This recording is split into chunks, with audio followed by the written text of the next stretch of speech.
Good morning. We made it to Entebbe.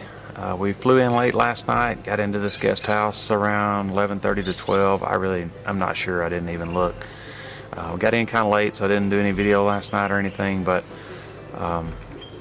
we made it. A couple good flights, long flights from Atlanta to Amsterdam, and then from Amsterdam to Kigali, Rwanda, and then from Rwanda to Entebbe, Uganda. So everything went great, no problems at all. All of our luggage made it, all the bins made it. So we're just kind of settling in. Once we eat breakfast this morning, we're going to leave around 10 or so to go to Jinja. I think that'll be about a 4-hour ride, maybe a little less now. They have a new highway that's open, so we'll see how that goes. But otherwise, we're just taking it one day at a time. So here we go.